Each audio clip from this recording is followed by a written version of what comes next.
Operation Sindoor ఒక అద్భుతమైనటువంటి కార్యక్రమాన్ని నిర్వహించింది. యావత్ భారత జాతి కూడా ఒక్కతాటిపైకి వచ్చి ఆపరేషన్ సింధూర్కు తిలకం దిద్దింది. దేశవ్యాప్తంగా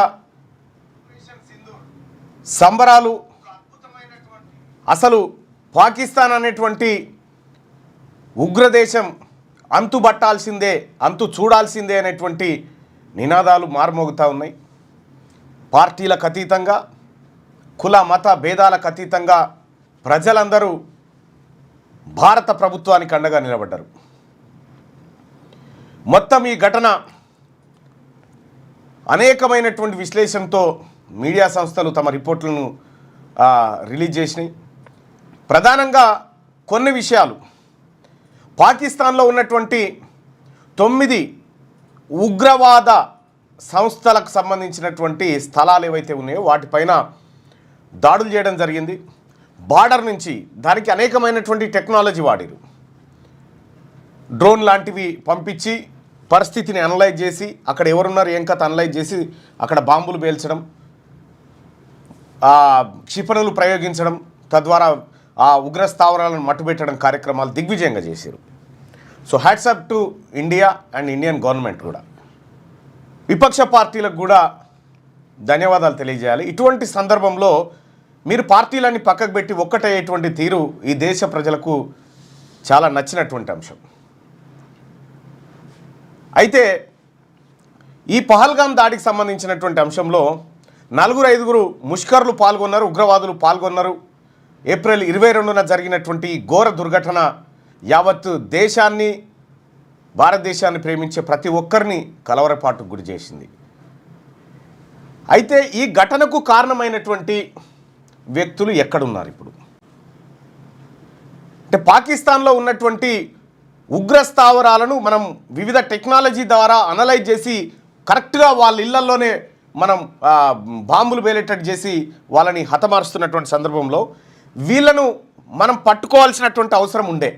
ఇప్పుడు ఎక్కడున్నారు, ఏం చేస్తున్నారా? 4 ఇప్పటివరకు వాళ్ళ ఆచూకీ దొరకలేదు. దానికి ఎన్ఐఏ అనేకమైనటువంటి ప్రయత్నాలు చేసినప్పటికీ వాళ్ళ ఆచూకీ కనిపెట్టలేకపోతూ ఉన్నారు. కారణాలు ఏందో తెలవాల్సినటువంటి అవసరం ఉంది. వాళ్ళు ఇంకా ఇండియాలోనే ఉన్నారా, ఎక్కడ పోయారు, ఏం కథ అనేది మరోవైపు చర్చ జరుగుతూ ఉంది. ఏదేమైనప్పటికీ కూడా భారతదేశం ఇవాళ మా తెరువు ఎవడైనా వస్తే వాని అంతు చూస్తామనేటువంటి మాట చెప్పడం జరిగింది. అసదుద్దీన్ ఓవైసీ గారు ఒక అడుగు ముంగటికేసి పాక్ ఆక్రమిత కాశ్మీర్ తిరిగి భారత్లో చేర్చుకోవాలనేటువంటి మాట చెప్పిండు. దానికి అవసరమైన చర్యలు భారతదేశ ప్రభుత్వం చేపట్టాలని చెప్పడం మంచి మాట. ఎస్, ఆక్రమిత పాక్ ఆక్రమించినటువంటి కాశ్మీర్ ఏదైతే ఉందో, మనకు కాశ్మీర్లో మన ఇండియా మ్యాప్లో చూపిస్తున్నట్టుగా పరిస్థితులు లేవు. మనం ఒకసారి ఇండియా మ్యాప్ను చూసుకుంటే అసలు ఎటుపోయింది ఇది?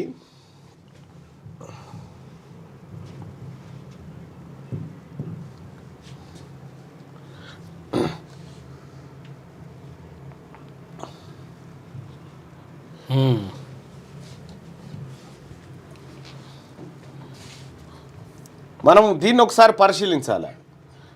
ఇక్కడ పాకిస్తాన్, ఈ గ్రీన్గా ఉన్నటువంటి ప్రాంతం అంతా పాకిస్తాన్ ఆక్రమించినటువంటి కాశ్మీర్. ఇదంతా పాకిస్తాన్ ఆక్రమిత కాశ్మీర్.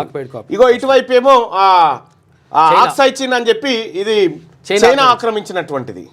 సో ఇక్కడ ఈ సియాచిన్ ఈ ప్రాంతం ఏదైతే ఉందో ఇది పాకిస్తాన్ ఆక్రమించి చైనాకి ఇచ్చినటువంటి అంశం.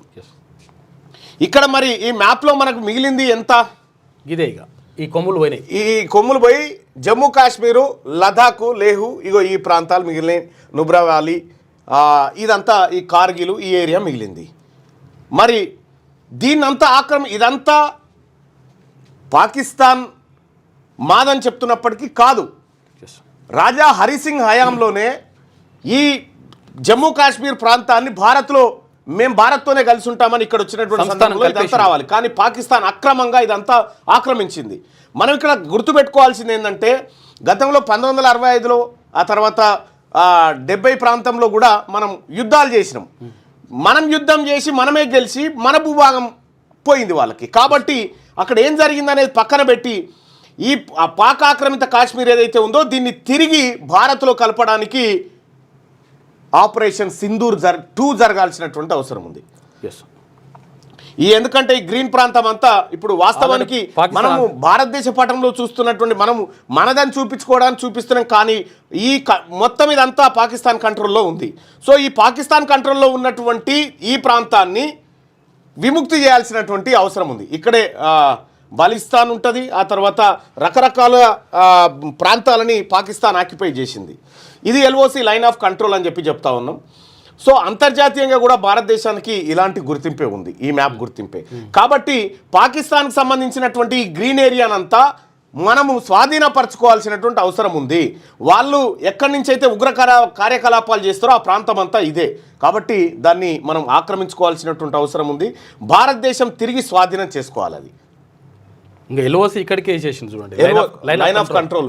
ఇది LAC అని చెప్పి అక్కడ లైన్ ఆఫ్ యాక్చువల్ కంట్రోల్ అని చెప్పి ఇక్కడ చైనాకు సంబంధించినటువంటిది. చైనా ఆక్రమించింది, చైనా ఆక్రమిత కాశ్మీరు, పాకిస్తాన్ ఆక్రమిత కాశ్మీరు. సో భారతదేశం ఇన్ని సంవత్సరాలుగా చైనాతో యుద్ధంలో ఓడిపోయింది. సో ఆ రోజు అమెరికా కనుక పూర్తి స్థాయిలో మనకు సహకారం అందించినట్టే చైనా పరిస్థితి వేరే ఉండేది. చైనా దగ్గర అత్యాధునిక వెపన్లు ఉండేటువంటి పరిస్థితుల్లో వాళ్ళు 20,000 మంది 25,000 మంది సైనికులు ఉంటే మనలు కేవలం 12,000 మంది సైనికులు దీంతో పోరాటలేక వాస్తవానికి అప్పుడు అమెరికా నుంచి గన్స్ తెప్పించిన అవి సీల్ తీసే వరకల్లా ఎక్కడిదక్కడ అయిపోయింది. సో ఇట్లా ఇది పోయింది. ఇప్పుడు కాశ్మీర్లో ఎట్లాగో అయింది, మొదలు పెట్టుకున్నాం, దండుగల పండుగ ఇది కూడా చేసేది అయిపోతుంది. మన భూమి మీద మనం తెచ్చుకుంటే అయిపోతుంది. దీంతో ఊకే ఖాయం ఎందుకు? మన పావుషేర్ మనం తీసుకుంటే ఇది ఒడిచిపోతుంది. సో దీని మీద పాకిస్తాన్ అంతర్జాతీయ సంస్థలకు ఎక్కడికెక్కినా కూడా ఇది న్యాయబద్ధంగా ఇండియా వాటా. ఇది అయితే విషయం ఏంటంటే అసలు యాక్చువల్గా పాకిస్తాన్ ఏం చేస్తుందంటే ఇక్కడ మతపరమైనటువంటి కల్లోలాలు సృష్టించి తర్వాత మనం మతము పాకిస్తాన్ అంటే ముస్లింలు ఉంటారు కాబట్టి మీరు అక్కడనే కలవండి అని చెప్పేసి వీళ్ళని అట్లా ప్రేరేపిస్తా ఉంది. అంటే ఇక్కడ ఉన్నటువంటి వాళ్ళని ప్రేరేపించి ఇండియా మీదకి పంపించి ఇక్కడ ఉగ్ర కార్యకలాపాలు చేపడతా ఉంది. కాబట్టి జరుగుతుంది. దీన్ని సమూలంగా మన కంట్రోల్లోకి తెచ్చుకుంటే తప్ప ఈ పాక్ ఆక్రమిత కాశ్మీర్లో జరిగే ఉగ్ర కార్యకలాపాలకు కట్టడిపడేటువంటి అవకాశం లేదు. కాబట్టి భారతదేశ ప్రభుత్వం ఆపరేషన్ సింధూర్ 2 చేయాలి. అది పాక్ ఆక్రమిత కాశ్మీర్ ఏదైతే ఉందో దీన్ని ఆక్రమించుకోవాలి. దీన్ని ఆక్రమించుకుంటే తప్ప ఈ పాకిస్తాన్ శనిపోదు. వీనితో యుద్ధం చేస్తే మన భూమి పోవుడైంది. వాటితో యుద్ధం చేసి 2 సార్లు గెలిచినాం. మనం గెలిచిన తర్వాత కూడా మన భూమి పోయింది. గెలిచినామని చెప్తున్నాం, వాడేమో ఆక్రమించాడు మన భూమిని. రైట్. ఈ రకంగా ఇది జరిగింది. భారతదేశం తీసుకున్నటువంటి ఈ ఆపరేషన్ సింధూర్ కార్యక్రమానికి యావత్ జాతి కూడా ఈ దేశానికి సెల్యూట్ కొడతా ఉంది, ఈ దేశ పౌరులుగా గర్వపడతా ఉంది. కానీ జరిగినటువంటి మనం ఈ ఆపరేషన్లు ఎందుకు ప్రారంభం చేయాల్సి వస్తుంది? అక్కడ పుల్వామా దాడి తర్వాత మనం ఒక సర్జికల్ స్ట్రైక్ చేయడం జరిగింది. ఇక్కడ పహల్గామ్లో జరిగినటువంటి ఘటన తర్వాత చేస్తారు. అంటే మన మీద దాడి జరిగిన తర్వాత మనము కొన్ని చర్యలు చేపడతా ఉన్నాం. తద్వారా సో అట్లా చేపట్టిన ప్రతి సందర్భంలో ఈ దేశంలో ఉన్నటువంటి ప్రతి పౌరుడు భారత ప్రభుత్వానికి అండగా నిలబడతా ఉన్నాడు. ఇక్కడ మనం గమనించాల్సింది ఏంటంటే ఈ దేశంలో ఉన్నటువంటి పౌరులు ఎందుకు చనిపోవాలి, ఎన్ని రోజులు చనిపోవాలి? మనమందరం కూడా ఆలోచన చేయాల్సిన విషయం ఏంటంటే శాశ్వత పరిష్కారం కావాలి. ఈ దేశానికి ఉగ్రమూకల నుంచి విముక్తి, శాశ్వత పరిష్కారం రావాలి. పూర్తి స్థాయిలో శాశ్వత పరిష్కారం దక్కుతుందా అంటే అది సెకండరీ. కానీ శాశ్వతంగా మాత్రం ఆ దిశగా చర్యలు జరగాలి. దానికి మార్గం ఈ పాకిస్తాన్ ఆక్యుపైడ్ కాశ్మీర్ ఏదైతే ఉందో దీన్ని కంప్లీట్గా ఇండియా భారత్లో విలీనం చేసుకుంటే తప్ప, భారత ఆధీనంలోకి తెచ్చుకుంటే తప్ప వాళ్ళ ఉగ్ర కార్యకలాపాలకు కట్టడి వేసే పరిస్థితి ఉండదు. ఇక రెండో విషయం, ఇక్కడ నిన్న 9 ఉగ్ర స్థావరాలకు సంబంధించినటువంటి పాకిస్తాన్ ఉగ్రవాద సంస్థలకు సంబంధించినటువంటి స్థావరాలపైన భారత్ ఆపరేషన్ సింధూర్ పేరుతో దాడులు చేసింది. చాలామంది అందులో చనిపోయిన ఉగ్రవాదులు కూడా.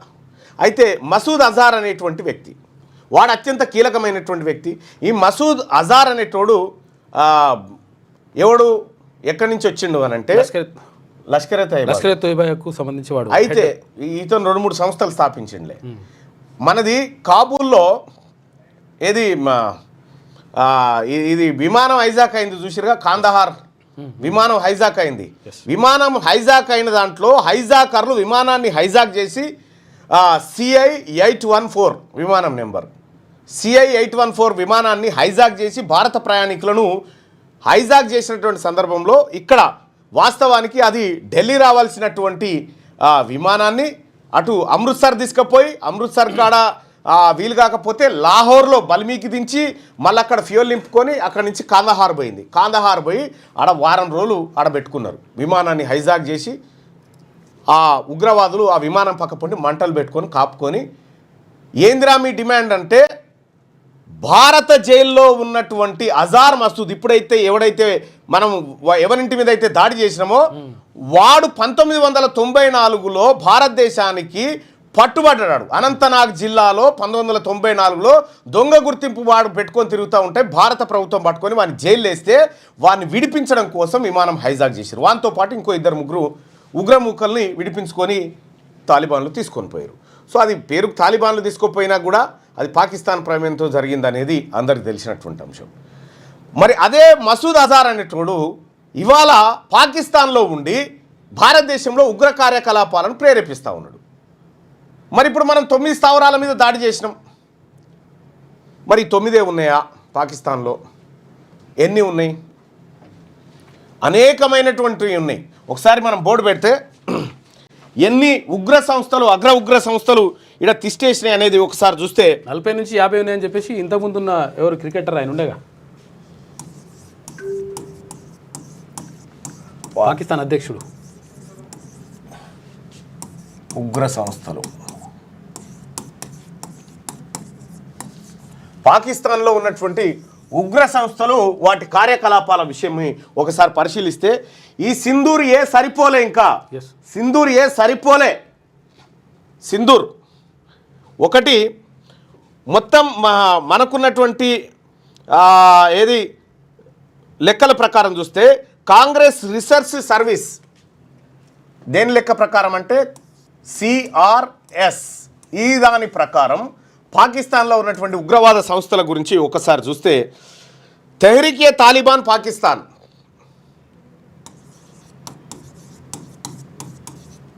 తెహ్రీకే తాలిబాన్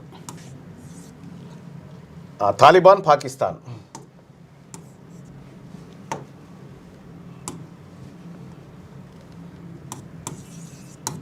తాలిబాన్ పాకిస్తాన్ ఇదొక ఉగ్రవాద సంస్థ. ఈ ఉగ్రవాద సంస్థ 2007లో ఏర్పడ్డది. ఇది ఆత్మాహుతి దాడులు బాంబు దాడులు చేసేటువంటి అత్యంత తీవ్రమైనటువంటి ఉగ్ర సంస్థ. ఇక రెండవది లష్కరే తోయిబా.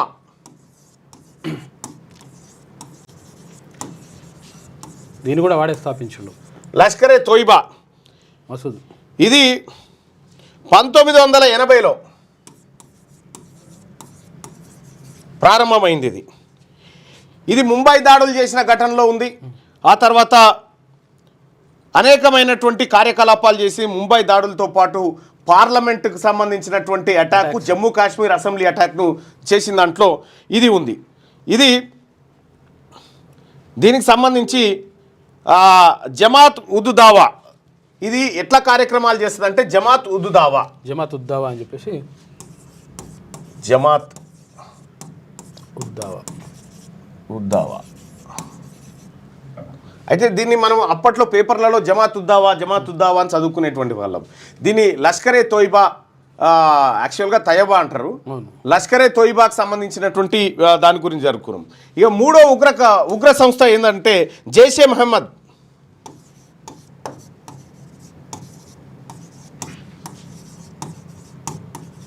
జైషే మహమ్మద్ ఉగ్ర సంస్థ. ఇది 2001లో 2000 సంవత్సరంలో స్థాపించబడ్డది. దీనిపైన ఆరోపణలు 2001లో భారత పార్లమెంట్ పైన దాడి, ఆ తర్వాత పుల్వామా దాడి 2019లో పుల్వామా ఈ సంస్థ చేసినటువంటి. ఇక Al Qaeda in the Indian subcontinent, Al Qaeda in the Indian sub continent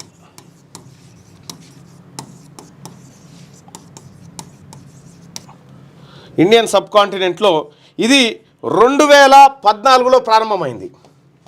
2014లో ఇది ప్రారంభమైంది. ఇవి 4 అత్యంత క్రూరమైన తీవ్రవాద సంస్థలు అయితే వీటికి తోడు ఇంకా మరికొన్ని ఉన్నాయి. ఒకటి ఇస్లామిక్ స్టేట్ బొరాసన్ ప్రావిన్స్, 5 కదా, ఇస్లామిక్ స్టేట్ బొరాసన్ ప్రావిన్స్. ఈ సంస్థ వచ్చేసి పాకిస్తాన్, ఆఫ్ఘనిస్తాన్లో దాడులు చేస్తుంది. ముఖ్యంగా మతపరమైన మైనారిటీలపైన దాడులు చేస్తుంది ఈ సంస్థ. సిపాహుయే నహాబా పాకిస్తాన్ SSP 6 SSP. ఈ సంస్థ షియా ముస్లింలకు వ్యతిరేకంగా, షియాలు సున్నీలు ఉంటారు కదా, షియాలకు వ్యతిరేకంగా ఉంటుంది.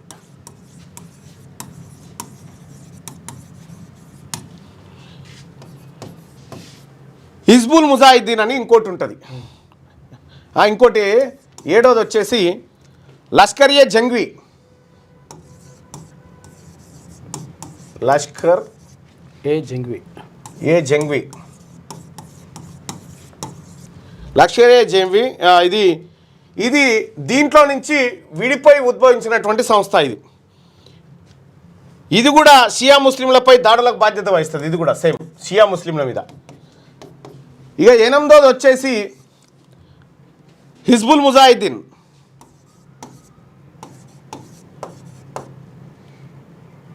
హిజ్బుల్ ముజాహిద్దీన్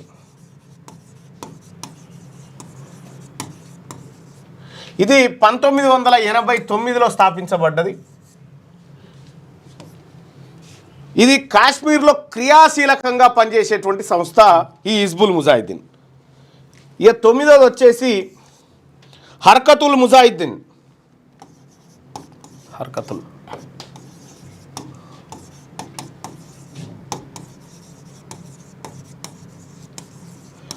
హర్కతుల్ ముజాహిద్దీన్ ఇది గతంలో హర్కతుల్ అన్సార్ లెక్క, అన్సార్ అని పిలిచేది దీన్ని. ఇక తర్వాత ఆల్ బద్ర్ అని ఇంకోటి ఉంటుంది. 11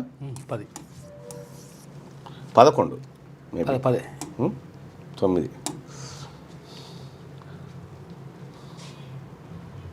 హర్కతుల్ జియా ఇస్లామీ. ఇవన్నీ అవే సంస్థలు, ఉగ్ర సంస్థలే. ఇస్లామిక్ ఇవన్నీ ఉగ్రవాద సంస్థలు. ఇప్పుడు పాకిస్తాన్లో సజీవంగా ఉన్నటువంటి సంస్థలు ఇవన్నీ. ఇది 1980లో స్థాపించబడ్డది. ఇక తర్వాత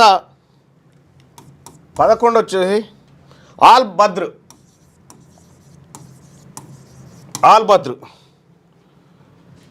ఇది జమ్మూ కాశ్మీర్లో దాడులు చేయడం కోసం మాత్రమే పాకిస్తాన్ తయారు చేసినటువంటి సంస్థ. జేకే దాడులు. Good, right. 12 వచ్చేసి జమాతుల్ ముజాహిద్దీన్.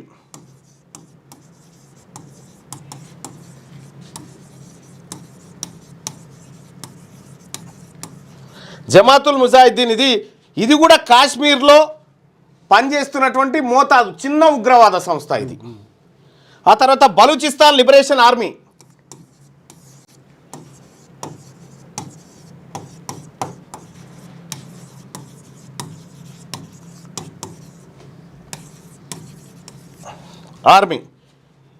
ఆ తర్వాత 14 ఇస్లామిక్ మూమెంట్.